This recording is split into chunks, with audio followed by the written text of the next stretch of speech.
Hi, guys. Welcome to Chemo Glow, where the glow doesn't define me, I define the glow. Please check us out on YouTube, Facebook, Twitter, and Instagram. Please share, follow, and subscribe. Also, check out our podcast where available. If you're interested in being on the show to share your glow, please contact us at chemoglow@gmail.com. Thank you again for joining me tonight. I'm so excited about this week. And next week, our guest will be Africa Moore. Impeccable Strength. Her podcast is out there. It's episode 16. Please listen. She'll be on next week at 8 o'clock. But tonight, I have a special treat for you guys. I know you're wondering, why is she on Chemo Glow?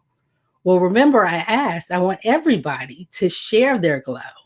So, as you know, Tasha is a full-time caregiver, mother of 3 college students, a soldier.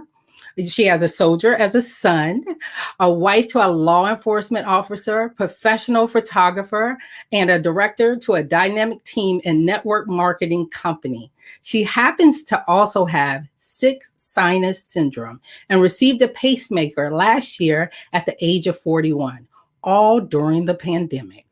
Tasha is an inspiration to so many, and especially me.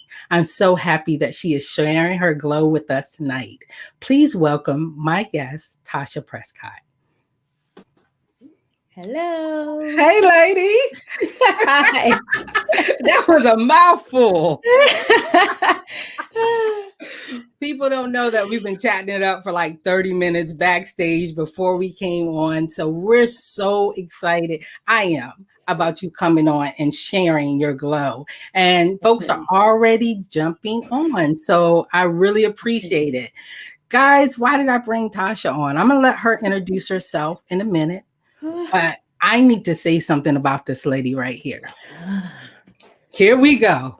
Right, like Tasha has this amazing podcast called The Ramblings with Tasha Prescott, right? And I met her years back through my sister, and she has always been like, she's always doing, you're always doing. And not only are you always doing, you're always accomplishing new things. And you have been with me in such important parts in my life, right? You didn't know me before I had cancer. You met me because of that, but you met me through the lens of your camera. So again, I'm gonna let her introduce herself, but I have to give her all these praises. When I met Tasha, we needed to do a photo shoot. We were celebrating our anniversary. A hurricane had just came through and we kept changing the time. And here we are, and she is a stickler. Like when she says she's showing up, and she was coming to us in a different city. So we managed to do it on our actual anniversary, which worked out great. So we did that. And then I had my twins, right? And then my husband broke his leg. So we were supposed to do another photo shoot. And he had surgery on the day that we scheduled you to come. And again, I met Tasha through the lens of her camera. So I just said, can you just come? Their Bobby will be here. You know, someone will be here. Can you just come? So now she's coming to my house and we're not even there because we're having surgery. So she's there, she's gone. And then we have the babies and you come and you just do an amazing job with them. oh, look at My goodness. Look at them. They were just everywhere. And we weren't even there for that shoot. So normally you will get us in the picture, but no, we were at the hospital because my husband decided to mountain bike and break his leg in 2 places. And then after that, you took a picture of our girls. We decided to travel to you. You were giving this amazing special. And we kept putting it off and putting it off because of whatever. And we came to you. And I think we have some pictures of when we came to you in the fall as a family. Yeah. And so you've seen them at every aspect of our lives, even when we were, pregnant and I was just big as a rock, I'm just a hard rock.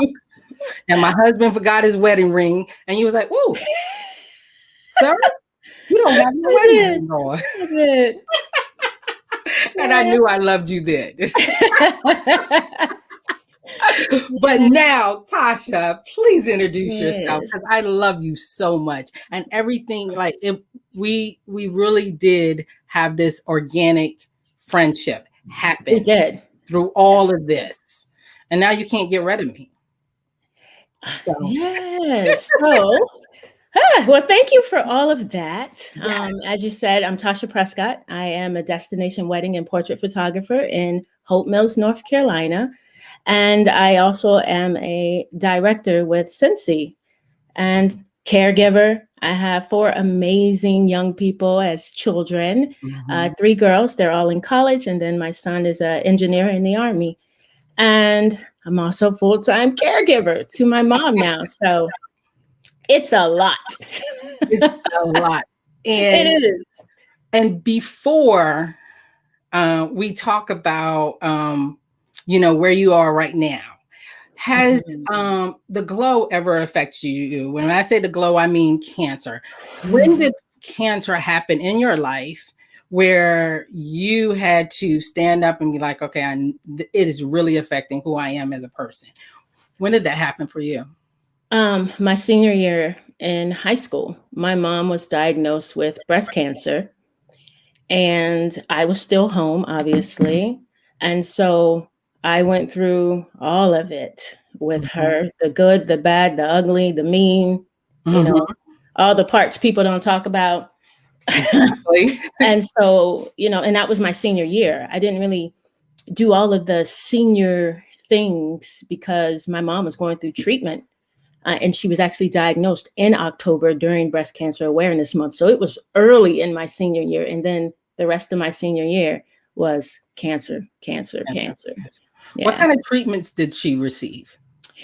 She did chemo. And we learned she's allergic to the dye in chemo. Oh, that's fun. Oh, yes. All kinds of reactions. And then she had a mastectomy as well. So, yeah. So being a caregiver at that age, as your senior year, and now you're learning about cancer, you're learning about the side effects of cancer, and there's so much to cancer that people don't know about. Yeah, right? And we didn't have any history at all. No history. So go ahead. Oh, and we had my grandfather because my mother was full-time caregiver of him. So that means you became a caregiver of everyone. At 17, yep, of everybody. Well, with your mother being diagnosed with cancer, what kind of care did you take for yourself, knowing that, okay, now we have cancer in our family? What's next?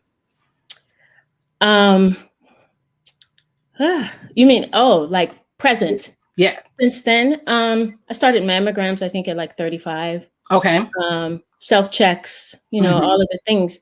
So I think my biggest thing was we don't have a history. And then here comes my mom and they're like, now you have history. Yeah. And for the longest, any and everything that I felt may have been off was cancer. Like, I think I got cancer. I became a hypochondriac about it because, we didn't have a history. And now all you hear is, now you have a history. And so, yeah, it was when a big they put thing. that label on you, it's a big thing because that history, the one time that I don't want to have a history, right? I have exactly. One. And being young, I didn't research like I would now, and so I just went through the motions, and nothing like what I would do with the knowledge now, and just being older. So yeah. Well, having 3 girls. You have a set of twins. Having 3 girls, how have you taught them to do like self exams on themselves? We have discussed this. Not too long ago, one came to me and had a question about something with just muscle, but they're very aware as well. Um, and you try and not put a fear, I guess, just an awareness conversation. Hey, anything come? And she did. She was like, feel right here. And I'm like, oh, that's muscle, but I got you. Yeah. So it is a thing that is like right here all the time. And I'm so happy that you're not afraid to discuss it with your children. Because so many times they were like, oh, so-and-so was sick, but they don't want to discuss the history of it. And that's the problem in our community. I was about to say that. That's the thing in our community. Anyway, a lot of things are not discussed or they're shamed. Yes. And they're just, out there. And until it affects you personally, you won't even know half of the things that, say, your mother, your grandmother, your aunties went through. It's just not even something that you talk about. So, yeah. Even with mental health. Yeah, let's talk about that. Let's talk about it. We say that's just so-and-so, that's Uncle so-and-so in the bedroom. just don't pay no attention to him. Right. Instead of addressing mental health, it's so important, because when you're going through something, your mental health, all that plays a part from your physical to your mental health. What are you doing to take care of yourself as far as mental health before the pandemic? Because we're about to get on that one. Before the pandemic, what was life like for you? I have had therapy in the past. I think it's extremely important. And again, not something that was talked about. I have been depressed in the past, and I didn't know that's what it was. I just thought, oh, I'm homesick, but then realized, no, that's not what this is. We have some mental health issues that are actually in my family. And just like you said, they brush it off or ignore that behavior when it's actually diagnosed behavior. And so for me, I'm a communicator. So I have to talk things out. Silence about it just is not going to work for me.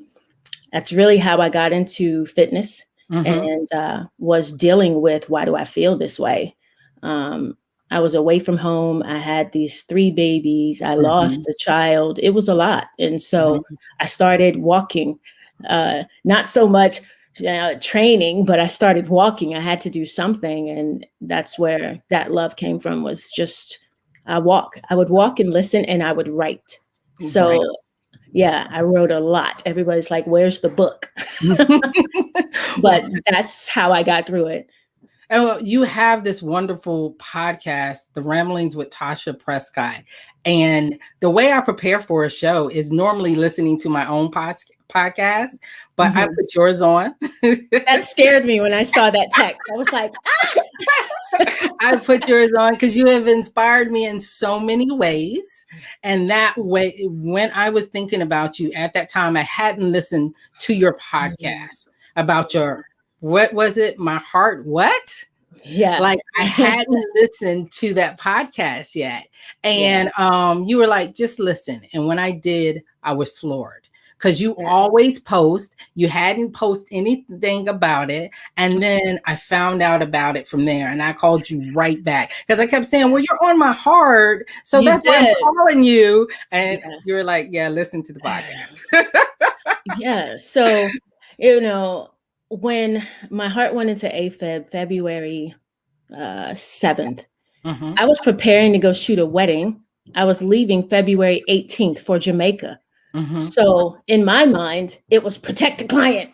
So I didn't tell anybody on the outside. There was no post. I was posting from the hospital, like all was normal. Yeah. Just trying to keep my bride and her family calm, And when I look back, I'm like, are you crazy, girl? Like, I literally was in the hospital, like, my bride can't know. I don't want them panicking. I'm going to be okay. And I was putting their well-being above my own health. Yeah. because I want to back that's what up you a do. little bit. I want to Okay. back up because you talked about you woke up like this. Nope. No, we're not talking about the song. Tell me how that morning started. I woke up, I sat up in my bed and was like, my heart is racing. Mhm. That's weird. And I looked at my watch and it was like 70 something, which is high. I normally sat around 45, 46. And I was on the phone with my sister and I was like, my heart is racing. It's going Mhm. up. And she's like, is that normal? No, I'm sitting.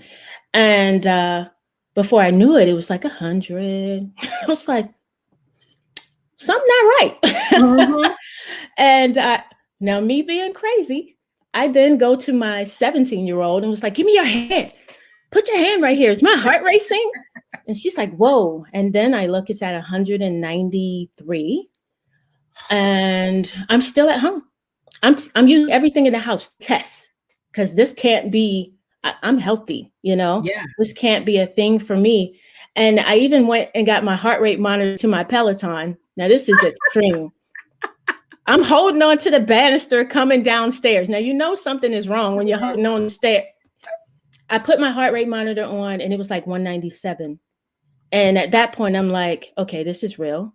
And then my watch alarmed and said AFib. And I didn't know what that was. I called a friend of mine, was like, hey, what you doing? Talking normal, just Yeah. as calm as can be, because no one was here but me and my 17-year-old. I didn't want her panicking. She doesn't drive. I was like, I think I need you to come over. Mhm. And she's like, okay. I was like, yeah, I need you to take me to the hospital, but don't take me to that hospital. Take me out to the other hospital because they don't treat you right over here. And I know so, that hospital you speak of, and I'm so yeah, happy you didn't go there. yeah. Well, I ended up over there though. So she took me to the hospital of my choice. I got there, my heart rate was 203. Wow.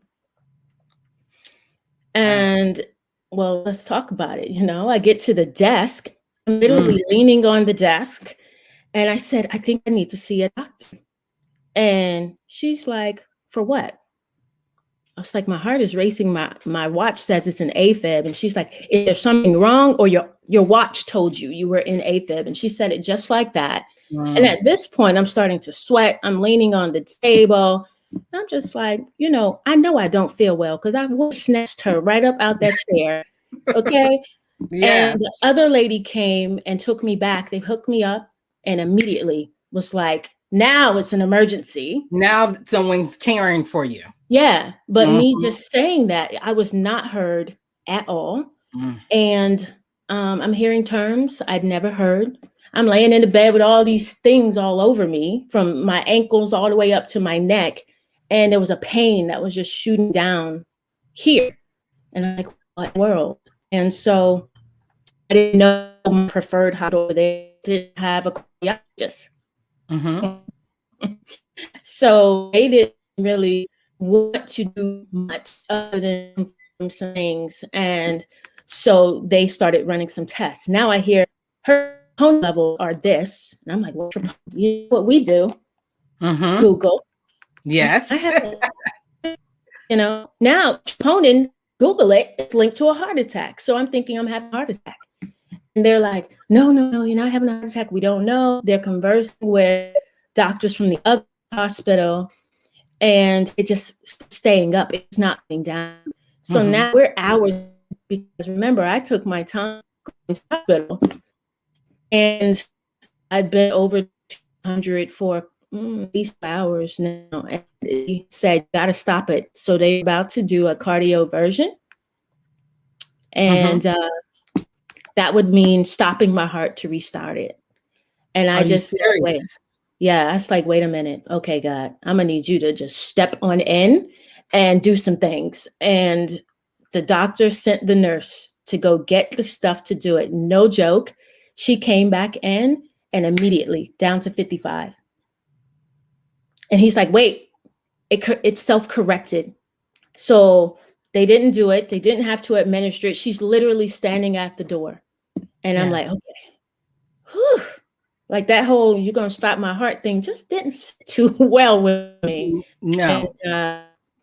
yeah, I made some deals. I look at fix it now. I promise this. this and this. Okay. And so I ended up getting transferred to the other hospital that night and a couple days there, just running tests, no medicine at all. It didn't make any sense to them. No. So, and you were in the best, like, fitness. Yes. Wellness. You had actually did a competition.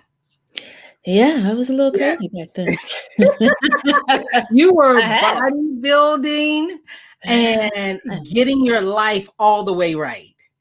And I remember when you were going through that, how was that for you, getting prepared for that, not knowing that something was going to happen with your heart? Tell me what you did with that. Competing was the hardest thing I have ever done in my life. Like, I had twins naturally. Yeah. That's childbirth. Bless your heart. That didn't happen over here. Competing, it takes so much discipline that it was tough. A lot of people look at the physical aspects of it, but there's a mental part to that a lot of people do not speak about. I mean, you're going through, depending on where you are.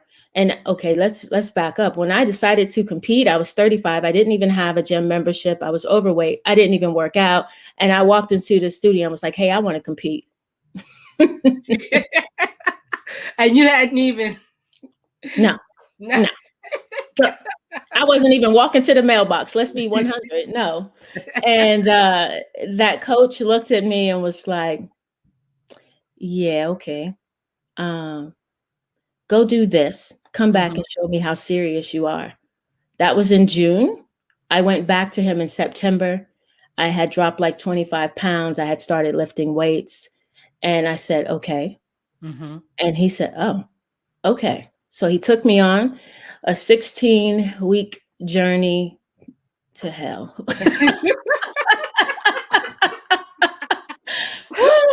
But you did it. Look at that body. That body was sick. You were not playing. That body birthed 5 children at that point. And your fitness journey after that, I mean, all you did was talk about wellness, mental health. I jumped on it with you. You did. When you had a chance to say, hey, guys, I'm going to just jump on. If you jump on with me, I'll be here for 30 days. I think I was I the only one that stayed? You were the only one. You were the only one going live with me. I really believe that everybody has a purpose. Yes. And even when others aren't showing up, you got to still show up. And so the fact that you were the only one to stick it out with me just said, keep showing up, you know. I know my purpose is attached to helping change how people view health, wellness, fitness, life. You know, those things affect your life, you know. And so regardless of what I'm doing, where I'm at, it's up here on my level of things that are non-negotiable. So, and I was actually getting prepared for a surgery. And I know mentally exercise helps me because when you go in for surgery, if they're cutting, and at this time, I think I was on my 7th surgery, I stopped counting. You know, it's like Edward Scissorhands over here. It's like, I know that I need to prepare myself for this. And because you were showing up, I showed up. It felt like, okay, I have this person. So now we're connecting in all these different ways. And you did not let me drop, I know you didn't been through, so has my mama. Let's go. Right. No holds barred. We don't do excuses, you know? Yeah. You understand and recognize, okay, I know this is your left arm, lymphedema. My mother has it. Let's go. So I couldn't just tell you, hey, I can't do it because I was diagnosed with breast cancer and what? Let's roll. Right.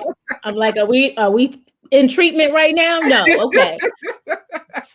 Let's do this. And that 30 days started like, because I had my Peloton, and when you came Mhm. to actually do the photo shoot, you were able to see the Peloton. Next I thing I was. know, you're riding your Peloton.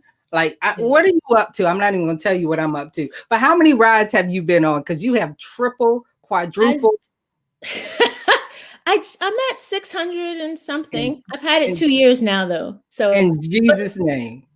I had to slow down after my surgery. I was restricted for a couple months. So let's I talk slowed about down. that surgery. Because after you went, Mhm. they're telling you about your heart. You have Mhm. a trip that you're trying to get to. And Mhm. what happened with that trip? What did the doctors tell you? Mm. So my original doctor, before I fired him, told me it was fine and to go shoot the wedding. So I hopped on a plane February 18th, a couple days after being released from the hospital, and I went and shot the wedding. And I got to Jamaica, and I have never been more exhausted in my life. But I showed up. And so Mhm, my bride and her mom is a good friend of mine. mhm, And I didn't tell her. I didn't tell her anything. I wanted to be there for their day. I wanted to do my job, you mhm. know, and I did my job. And that night afterwards, I sat her mom down, and her mom's a respiratory therapist. So Oh. let's just say she was not nice. It was like, are you crazy? Um, but I did. I shot the wedding. I did my job. Everything went well. Got back, and long after I got back, they put me on a heart monitor for the month of March, so Mhm, they could see, what's really going on. And I remember waking up one day, and I said, "I'm just not going to wake up one day." mm. And he was like, "What?" I was like, "I can feel it. I'm just not going to wake up." And my heart rate was in the high 20s, like 29, 32. Yeah. My sleep. So I wasn't crazy. It was getting slower because remember I told you it was like 45, 46, but Mhm. never told any issues at all. And after the AFib, there was edge. And so now we're sitting at 29. They didn't even monitor me for the whole month. They were like, yeah, no, you need surgery. And Mm. so my surgery was originally scheduled for I think May 18th, and they had an opening for the 13th, and literally called me up and was like, "We're moving this up." And so I Mhm. had a pacemaker implanted May 13th. A pacemaker. Mm-hmm. How did that affect your mental health? Now we're going through a pandemic, right? Mm-hmm. We have a lot going on, and you fired your doctor. So you were an Yes. advocate of your care, and you decided Yes. that I need to go a different route. And Yep. I remember having those conversations with you, and I Yeah. applaud you for knowing what's best for your body, what's best for you, Mm-hmm. and being able to say, yeah, no, Yeah. uh-uh, Yeah. I want better care. Exactly. I think a lot of people don't spend the time to do research, or they don't know that you can advocate for yourself. Mm-hmm. And after I got back and realized that the worst thing I could have done was get on that plane, I could have died from a blood clot. Mm. Like it was like, she did what? Yeah. And I'm just blessed that that didn't happen. But at that point, I didn't have trust in that doctor, and so I went to work in researching, and I found my EP cardiologist in Pinehurst, which Yeah. is known for this. And so I was driving out there, and I adore him. He's a huge part of my care. I explained to him my fitness life. So Mm-hmm. it was like, listen, I'm not 80. Yeah. So what we got to do to make sure I maintain my quality of life with this situation. So what did your doctor say about you being in the health or fitness that you were in? Did that play a He's part in your recovery? he said it's a good thing that I was. So basically, the condition I was in physically Mm-hmm. prior to my heart rate sitting over 200 for several hours and all of these other things happening, your average person, I say average, like not eating, doing all the things, you're not living that lifestyle, Mm-hmm. probably would have had a different result than myself. So Wow. um Fitness. Well, then. The you shouldn't be here, the I can't believe I'm even looking at this, when he was looking through everything from that day, and me getting on plane. But my heart was so conditioned because of the exercise, that Mhm. although it had damage, it took a major hit and survived. So yeah. So um walking around with a pacemaker, yeah. I used to call, I used to have a port, Hmm. and that thing used to drive me crazy. And I remember Hmm. we had some conversations about it because it is under yours is under your muscle. Hoocha, yes. When you move your neck, oh my goodness, Mhm, you feel it, mhm. right? Yes. So just having that, doing that, what have you learned about your pacemaker? What are the things that you can and cannot do now?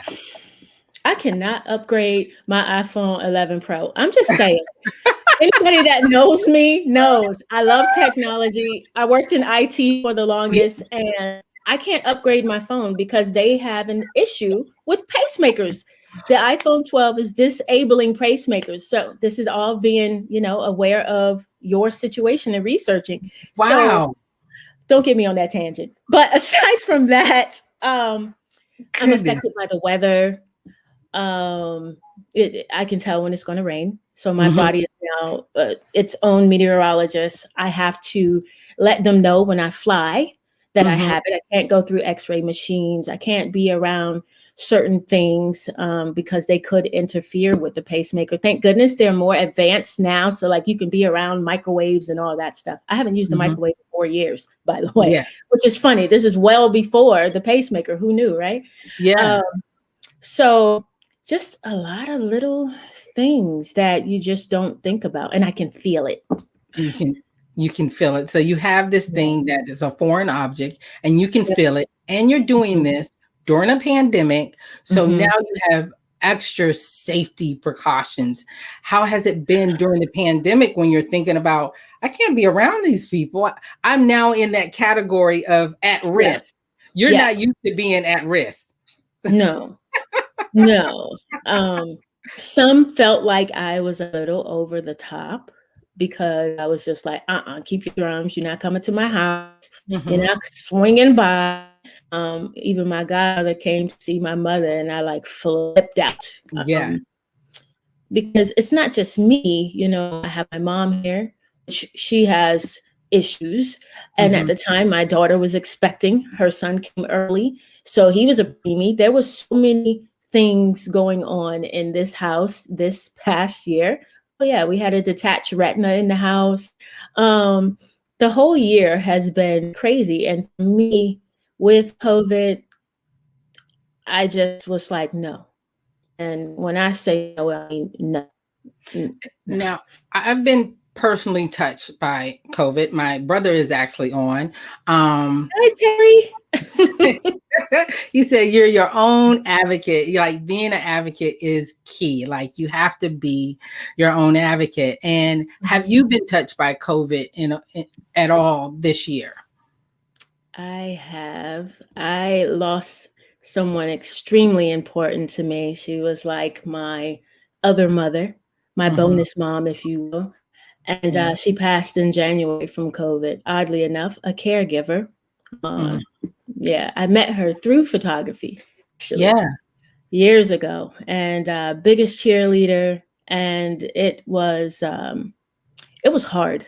The night before she passed, I was texting her, and so it's COVID is that's something that you will never forget, Hmm. and a lot of people aren't really, not personally affected, then they don't think that it is a real thing. And so once you are personally Hmm. like close, you can touch it, it's a whole different ballgame. Yeah. And then, with the way everything was, it was like making the decision. Me, with my compromised system, trying Yeah. to go, you go, do you not go, and just making hard decisions. That was the hardest thing so far this year, 2021. So, yeah. And so have you decided to get the COVID vaccine? I did. I got my first dose last Wednesday. Mm-hmm. Hmm. Yeah, I had Yeah, no hesitation about it. that's good. That's Hmm. good. A lot of people still believe that it is not real, right? COVID's not real. Whether you decide to get vaccinated or not, Yeah. people are dying out here. People are being affected from it. I watched my brother go from, being able to sit up to speak to me to being on his back and stuff is just coming out on different parts of his body. And Yeah. he's still trying. I remember you said, ain't Terry your brother? He I ain't said, said nothing. yeah, But he posted everything, did he he? did. Now that he does. I was like, put your oxygen back on. Get off alive. Yeah. That he definitely did that. And because of that, I was personally touched by COVID. Mhm. And then later on, my sister had it, and one of her twin babies had it. And, she's at risk because she's asthmatic. It's like so many people. And you go out and people are still not wearing those masks. They're not keeping the distance. They want to be in your face. And I'm like, back up off me. I'm Yeah. good. No, thank you. Unapologetically. Yes, you have to. Yeah. You are a big advocate of your care, and you have a whole family to think about. Exactly. Yeah, I didn't get to see my son because of it. He's a soldier. He could leave base. Even I didn't. He didn't get to come home when I had my surgery. wow. No, I'm gonna need you to stay where you're at. Like, mm-mm, nobody. So it was a long recovery. I'm And getting. even with your daughter, you were the only one that could go up there. Oh, yeah, let's talk about that. I was getting ready for the baby shower that was supposed to happen. And then you had to do the baby shower, I believe, in the hospital. We did. So went to an appointment with the daughter. I couldn't go inside, but I noticed once again, mommy advocating, right? I noticed Yeah. swelling in her legs, and I said, "You do not leave until you address this." She comes walking back out. They said it's normal. Let me tell you something. I did the mom thing. I grabbed a mask out of the glove compartment and marched back in like she was two, holding her hand. I'm gonna need to see the doctor. This is not normal. But Mhm. as God would have it, when I walked in, a doctor that I did a mission trip with was in the office and said, Tasha, everything okay? Now we're not going back to the person that just saw her. Mhm. Now we're going with somebody that knows me. Mm. He picks up the phone, calls labor and delivery, and tells them we're on the way. I was like, wait, what just happened? He's like, take her to the hospital right now. Wow. And so, come to find out, she had preeclampsia, but didn't have the high blood pressure. So they ignoring her concerns again. Mhm.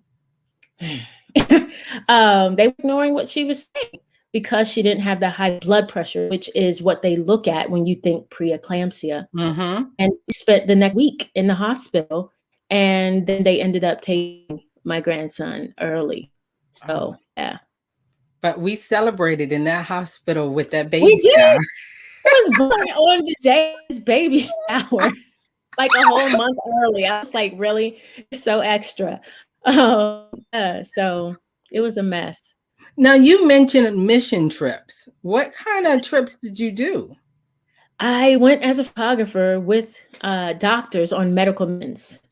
We went to Haiti, went to the Dominican. Oh my God, yeah, that was the first one. And I'll always remember this one because honestly, it humbled me. I had Mm. never done a mission trip ever. And the little girl beside me was like, I want to go to America where you are, where it's beautiful. And I'm thinking to myself, right outside the gate of this battalion is like the most beautiful place I'd ever been. But she'd never been outside, and Wow. so it just was life changing. No running water. The girls were being raised at 12, 13 and expecting babies in these conditions that were nothing that I had ever seen before. And Oh, so you come back like thankful for water. I don't need to be hot. I can drink water from my house. And yeah. yeah, And you said you yeah, it's did crazy. you did more than one mission trip. Mhm. So I've going over done, yeah. Yeah, going over there. The first time was I was asked as a photographer. The second time I volunteered. So, yeah. Um, it's very different. I had been, and I mean, I was shooting weddings, so there in the like 5-star resort. So I knew, and now you got me in this hut that I'm like, oh my God, I just had like 14 shots to come back sick. Oh, wow. And I still came back sick. But I came back sick from the 5-star resort, not from the mission. Oh, Interesting, isn't it? yes. Yeah. How we travel and we think that we're okay because we're at a 5-star resort. Right. Don't And drink get the water. don't drink the water. No. Don't drink Always. it. So how is your fitness routine now? Because you're a beast. We're connected by our watches. Every time she works out, I see. And I'm like, okay, Virginia, you need to hit that before 11 o'clock. Oh my goodness. Well, now I have 2 accountability partners. They are my sisters. I met them because of Peloton. And basically, each week we create our workouts for each other for the entire week. And that kind of just keeps us, one, accountable to each other, but it also keeps you not have to think about it because we have it there set for the whole week. Just log in, and this is what we're doing today. And I'm not where I used to be. Yeah. But I'm slowly getting back, not being able to work for so long. I was after my injury for, I think, like 12 weeks. Now, just strength. I'm trying to figure out what the norm is with my little battery operated heart. But I show up every day, and that's the only thing that really matters. You show up. You got to show up to show out when you're working out with Tasha Prescott. Let me tell you. You definitely, guys, I know we're having some technical difficulties, but still stay on, still listen. Even if the screen freezes, we can still hear. So make sure you still stay on, comment, listen, and continue watching us. So I had a question for you.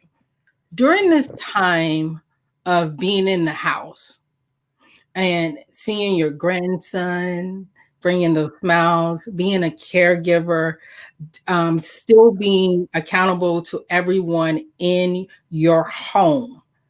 What's something that you now want to do? Because you put a post on your personal page, which you normally don't do, and you talk about butterflies, how you want to be a butterfly. Tell us a little bit about that post, because you're always recreating yourself and doing something new. And then I want to talk about your marketing and what you're doing now. Okay. So I was just sitting in my office. I literally was about to go get ready for bed. And I thought about how, as a kid, and I don't know if anybody else had this, but you always heard, babe, you're a caterpillar right now, but when you grow up, you're going to turn into a butterfly. And like the butterfly was the goal, right? And so that's what I grew up thinking, like, oh, I'm going to be a butterfly. And that was cool until I realized that's all the butterfly could be. You go from being a caterpillar to a butterfly one time. And so I was like, I don't want to be a butterfly. I don't want to be a butterfly anymore. And it was like, wait, you're like 40, 41. But I think the purpose of that message was for those who are out there and say they've done something and they failed. And not everybody can handle failure. It's like, and that's part of mental health as well. Like, oh my God, I failed. The shutdown comes in. I'm not worth anything. I'm worthless. I'm not this and I'm not that. And it's all these pressures that we put on ourselves to be great. And then when we don't meet those self-inflicted goals, we think that's the end of all, and it's not. And so I just wanted other people, because I know, I have an audience. I wanted them to know, hey, I failed, I failed a lot. Yeah. But the thing is failing forward and learning from those failures. And hopefully every time you fail, you come back stronger, or you're one step closer to your purpose. And so I think younger, I just wanted to please everybody. I wanted to make Mhm. sure everybody was good and everybody was taken care of. And so, I did the steps. You go to college and you go do this and you go do that, and it was like, well, that ain't what I want. I changed my major in my junior year. I was a whole problem, you know. Totally. Okay. I was going to law school because that's what you do. And that's what mommy and junior year was like, wait, I've been building computers since I was 11. I want to work IT. So that's what I Mhm. did. And it just was 2008. What is today? 24? Yeah. Wow. 2008, March 25th Hmm. was the last day on my IT job. And Remember. yeah, it was crazy. And I told myself, you got 1 year. Hmm. You got 1 year to see if this is going to work. And that was photography. I was playing around with it, It's Hmm. what I loved. And now here I have this opportunity, and I'm like, oh my God, what am I about to do with myself? And I gave myself a year, Mm. and 10 years went by. I had never looked back. We're coming up on 12 years. Wow. And I'm not made to work for somebody else. Say it I tried again. it. I'm not made to work for anybody. I'm not made to clock in. I And I just don't say that out of discipline. I say that out of, I can't reach as many people if I'm trying to help you reach your goal and not working towards my own. So screw your job. Um, I did the same thing in you 2013. know, Right now, exactly. because of COVID, I'm a lady of leisure instead of a stay-at-home mom. I'm a lady Hmm. of leisure. That's what. Oh, okay. We're gonna That's work what. with that. Okay, I'll work with that, which means I can do my podcast, I can do my consultant, and I can do it on my own time, right? Exactly. And I Right. can still run after these two that they are driving me up the wall, but I love them, That's love my them, babies. love them. They But can't wait. Go ahead. with that, you move from leaving an impression to Yes. leaving an impact. Screw your impression. I'm not here to impress you. Mm-hmm. But when I leave, I want to know that you've been impacted by something I did, something I said. And I'm just, I don't know. I outgrew trying to impress you. I'm like, please, I got the degrees. I had Yeah. the great job. I Mm-hmm. did all of those things and I still was not happy until I was doing what I wanted to do. And I'm just done wasting life that seemed really short a Yes. year ago. So, yeah. So what are you doing now? Because you just did a Now year I as a did. director. Go ahead and tell us about it. Well, knowing last year we were going to be sitting in the house stuck, Mm-hmm. I went on my consultant's website to buy some wax because she didn't have what I wanted. Mm-hmm. In case y'all haven't noticed, I'm a right now, I want what I want kind of person. Mm-hmm. And so instead of hitting buy, I hit join and became a consultant so I could order it myself and not wait on anybody. Mm-hmm. Random, right? I'm like, oh, this would be something to do while I'm laying here recovering from this surgery for my heart. Yeah. And I can order my own stuff. And so I did that and accidentally became a director 5 months later. Wow. 5 months And a director, and your sales team is doing what? And tell us about what you do, though. You oh, said wax. People don't know. yes. Oh, I bring scents and decor, I guess you could say, into people's homes. And you think about it, during the pandemic, everybody was at home. There is Mm-hmm. nothing more joyous than smells that Mm-hmm. bring you smells are they tap into feelings. I Mm-hmm. look, I get excited. I think about it, I get excited. But smells control how you feel. And Mm-hmm. so I do Scentsy, and I am super proud of my team. They are Mm-hmm. Limitless Warriors, which the name actually came from something my cardiologist said to me. I was like, look, can I get back to working out? And how long is Mm-hmm. it going to take? And he's like, look, you're limitless. You're a warrior. And so I Wow. named my team that. And we just hit a year. We've done some amazing things. And I'm just really happy, you know? And I have some of your products. And let me tell you, when she says she's happy, if you go on her website, she has these little sniffing parties. I don't know, they're over Zoom. But when you're sniffing something, you describe it to the T. I'm like, what? And Yeah. then when I get it, it's just that. Because Mhm. I'll say, do you like this lavender? Do you like that? You're like, that's my favorite. You know, my girls Right. stole all of my body wash.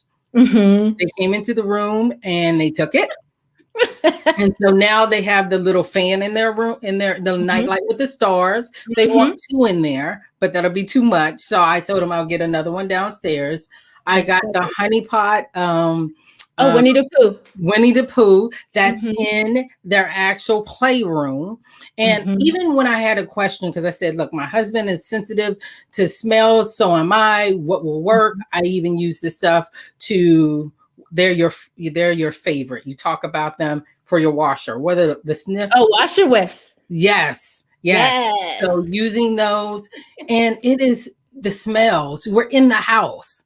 Right. And at that time, I was in a slumlord rental house because we I were building remember. our house. And I was like, Yeah. I just need something because the smell is in the house and I can't do anything about it because it was a Yeah. short-term rental. Yep. And Yep. but I still wanted to feel like home Yeah, and and be that's okay in the girls' exactly what need. it does. Yep. Scent controls that. And a Yeah. lot of people don't realize it. I can open the door for UPS and they're like, "Your house always smells good." It Mhm. hasn't even stepped in. It's just me opening the door. And so um I think it was a great time. Mhm. Everybody's like, "What made you do it?" I'm like, "I'm a business person. We're about to be stuck in the house. This is all about smell goods and feelings." Mhm. And I just took advantage of the opportunity and happened to fall in love with it and attracted some of the most dynamic people. I have women and men on my team. So I don't want to say women. um, but just good energy. And we're just doing really amazing things. You would be surprised how you can still make an impact just through smell Yeah. in somebody's life. So, yeah.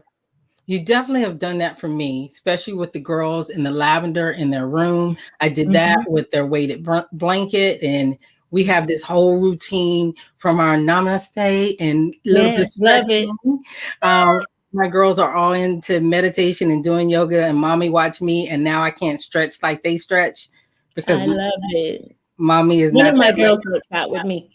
Yeah, see? Mhm. And it's a bonding thing. It What's one is. of the things that you have on special now that you're doing? That I have on special that I'm Yeah. doing? Yeah. What do you mean? Like Like, Annie from Scentsy, oh, let's what see. are We the just things you had, like? oh, I love wax, but I actually love Scentsy Fresh Mhm. and washer whiffs. I love clean. Yeah.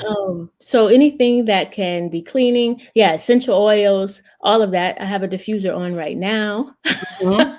I was trying to get ready for this podcast, so I got some lavender going. Um, but yeah, so anything lemon for me. Look at my team; they're awesome. Hey y'all. Yes. Love So Scentsy and the yeah, team with a great leader. uh, Oh, yeah, they she's my didn't know what newest they girl. were getting into. They had no Didn't. idea. I'm tough. I am. That's why they were all great. Yeah, yeah. I've sat on some of your meetings where when you send out the things, everybody knows everything, and if they don't like it, you'll be like, "Oh no, I can't. Mm-mm. Exactly. I'm It's not 100. If I don't like it, trained. it's this. Mm-mm, I'm not doing that." And you were actually on your couch recovering from Mhm. heart surgery when you Mhm. said, "You know what? I'm gonna go ahead and try this." Oh, so he found them. Yeah. So my Yeah. producer will pull something up, and these Uh, are the ones that you really, really like, yes. and they I love smell it. so good. They But do. you also told me about a hack that you do with these. Um, It I depends on which can't hack. remember what you said, but it was something that you did with the scents, and you put it somewhere else, or you made sure that it Oh, stayed fresh. See, I was listening.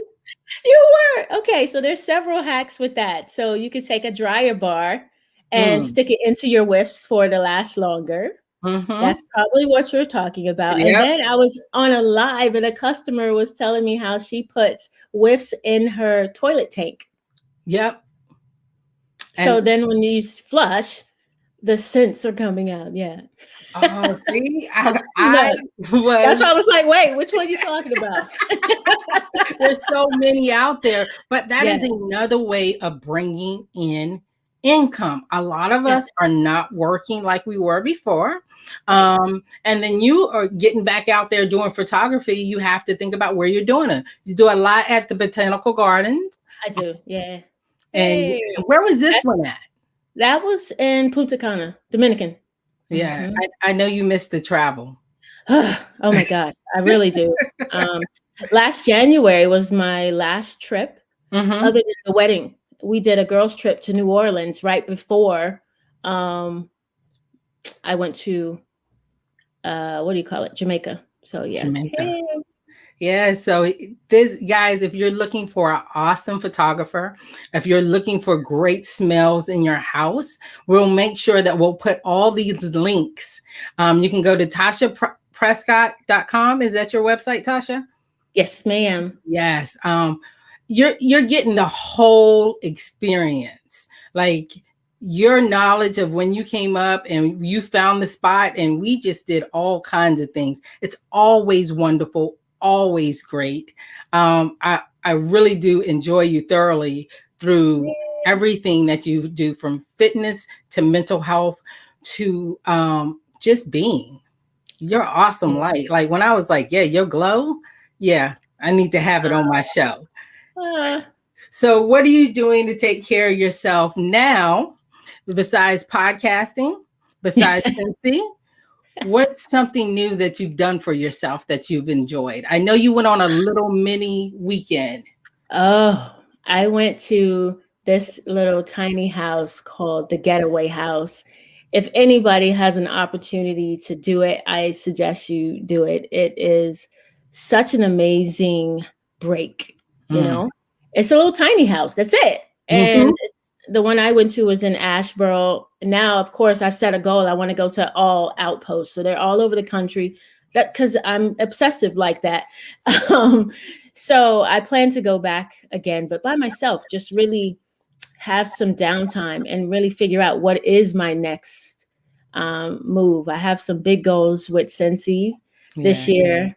And I got to have like just clear space. And at home, I have so much going yeah. on that I need like 1 to 2 days and just knock it out. I do plan to write a book in the next year, and Wow. that's where we're at with that. So yeah. Oh, Oh, you look at you. found it. Yes. Yeah. I actually looked at the place and I was like, I Hmm. got to get away, but I want to go by myself. Right. Maybe we go by ourselves and get two separate ones, and then You you just we let could- me know, because if I tell my yes. husband I'm going with Tasha, I'll meet. It's done. Go I was ahead. about to say, You I have a think good it will time. be okay. Yeah, Yeah. yeah. He'd be excited about that, and I Yeah. really, so there's more than one out there. Yes, they're all over the country. That's what I'm saying. We could pick a city. Oh, well, look, Right. I just got my shot on Monday. I get my second one. You get through what you got to get through May. Right. We're gonna figure this thing out, and we're gonna have Exactly. a And we're weekend going. together. Exactly. So, what would you like to tell our audience before we get off here, just about mental health, fitness, wellness? This year has been had ups and downs, but Hmm. even through it, I was still able to call you, share, Yeah. text. You were Yep. still there. So, what would you tell our audience how to take care of themselves during this time, and for them all time? Yeah. I would say you can't do everything by yourself. Like you have to have somebody that is not only going to dump in your lap, you got to have somebody that's going to listen to you and Mhm. that they can listen as well and you listen back. But that's one of the biggest things for me that I've learned. I am a very retreated person. I'm an introvert. Most people don't believe that, but I really am. And over the last 2 years or so, I had to learn to let people in, and I really think doing that has helped me get through this last year. And so that is like my biggest thing is, yes, talk to somebody. even if it's just sitting and talking at the dealership like we did, that Yes. you need that, you know? Yeah. So just get connected. Get connected. And there's one thing that I need you to do. This one thing, I need you to start a lipstick line. Before we get off, I'm putting it out in the air. If so you funny. don't know, Tasha's lipsticks are fire every time. Lipstick. I have a lipstick problem. So I need you to come up with a lipstick line. And guys, what Tasha is talking about is so, so true. Connect with the people that you know care about you and you care about them, and not just someone who always dumps. No. You know, because that's a problem when someone's always dumping something on you and there's nothing to give. You have those friends, you have those family members, but you need to connect with people that understand that you can't always be the dumpster.